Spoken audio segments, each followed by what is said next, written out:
হাইলাকান্দিতে ভয়াবহ অগ্নিকাণ্ড, আগুনে চলে গেল 4টি ব্যবসায়িক প্রতিষ্ঠান। হাইলাকান্দি জেলার মাটিজুড়ি বাজারে সংঘটিত হয়েছে এই অগ্নিকাণ্ডের ঘটনা। অগ্নি নির্বাপক বাহিনী উপস্থিত হয়ে আগুন নিয়ন্ত্রণ করতে সক্ষম হয়।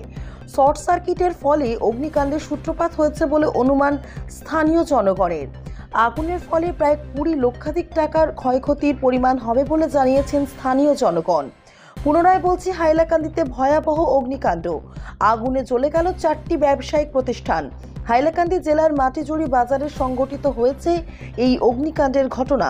অগ্নি নির্বাপক বাহিনী উপস্থিত হয়ে আগুন নিয়ন্ত্রণ করতে সক্ষম হয়। শর্ট সার্কিটের ফলে অগ্নিকাণ্ডের সূত্রপাত হয়েছে বলে অনুমান স্থানীয় জনগণের। আগুনের ফলে প্রায় 20 লক্ষাধিক টাকার ক্ষয়ক্ষতির পরিমাণ হবে বলে জানিয়েছেন স্থানীয় জনগণ। অগ্নিকাণ্ড সংঘটিত হয়েছে, সেখানে ফায়ার ব্রিগেডেরও লোক কর্মীরা এসেছেন। তো কি হয়েছে আসলে? প্রায় 8টা-10-এ কেন আগুন লাগছে দোকানের মধ্যে। 8টা-10-এ হয়তো বোঝা যান না ক্যান্টার থেকে লাগছে না মানে গ্রহ থেকে লাগছে, বোঝা যান না। দোকানে 4টা দোকানে একদম খুবই বসে হয়ে গেছে। আপনার নিজে দেখুন, বুঝলো ফায়ার ব্রিগেড আইছে 10 মিনিট বা 15 মিনিট লেট হয়েছে, কিন্তু বেশি তো দেরি হয়েছে। 15 মিনিট লাগছে, 4টা দোকান চলছে এখানে। আর এখানে আমরা দেখতে পাচ্ছি ব্রিজের কন্ডিশনও খারাপ। ব্রিজের কন্ডিশন খারাপ। একটা ফায়ার ব্রিগেড সোসাইটি রয়েছে ইঞ্জিন যেটা, না এটা দরকার পড়ছে না, তাহলে আইলো এটা জলুল আছে। ক্ষয়ক্ষতি কেমন অনুমান করছেন? ক্ষয়ক্ষতি তো অনুমান 15 থেকে 16 লাখ টাকা হবে। 15 থেকে 16 লাখ। আর কয়টি দোকান? 4টা দোকান। এখানে একটা দোকান স্টক আছে, মাল স্টক করে রাখে এখানে। আচ্ছা আচ্ছা। যে ও দোকান যেটা এটা স্টক থাকে, মালিকানা আমরা যে গুদাম করি ওরকম এখানে মাল স্টক থাকে। তাহলে কি ক্ষতি পরিমাণ 15-16 লাখ 20 লাখ পর্যন্ত ক্রস করতে পারে। আর আজকে করে রাত্রে করে বোঝা যায়।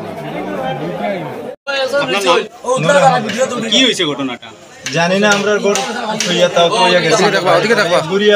যাওয়ার বাদে খবর আইছে আগুন লেগে গেছে। দৌড়াই আইছি, পাইছে কিছু মানুষ দোকান দোকান ভাঙ্গিয়া মাল বা করিয়া আগুন কিছু নিয়ন্ত্রণ আনার পরে গাড়ি আইয়া দিছে ফায়ার ব্রিগেড। জি ফায়ার ব্রিগেড। তো কত লাখ টাকার আনুমানিক ক্ষতি হয়েছে আর কি?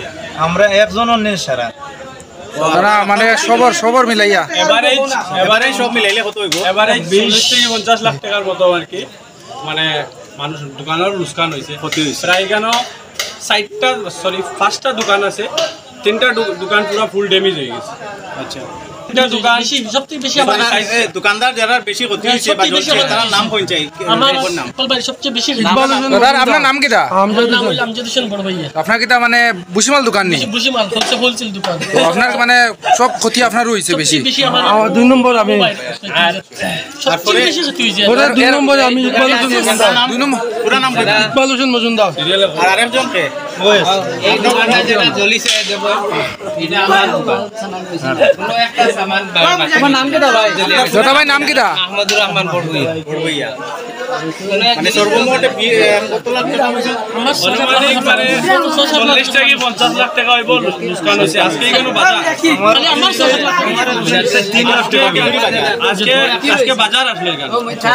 আজকে শুক্রবার বাজার, শুক্রবার মঙ্গলবার 2 দিন বাজার হয়।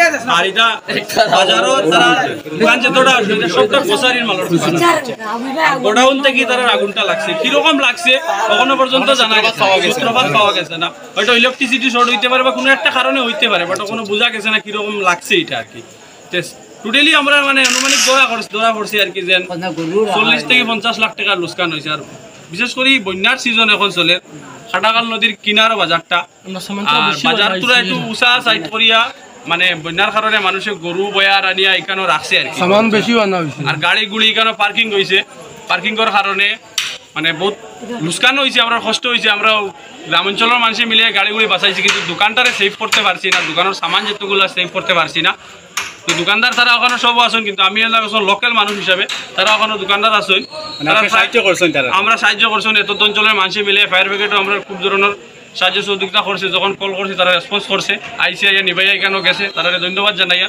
আর বিশেষ করে আমি ওখানে জেলা আমরা ডিসি স্যারের কাছে ওটাও অনুরোধ করিয়া যাতে তারা গরিব অসহায় মানুষ তারাও কারবার করিয়া তারা চলাও, স্যারের কাছে আর্থিক সাহায্য যদি গভর্নমেন্ট তরফ থেকে যেগুলো করা হয় ওটা করিয়া দেওয়ার লাগে কাইন্ডলি আমি রিকোয়েস্ট করি স্যারের কাছে আর কি। আমি না এত অঞ্চলের সবর তরফ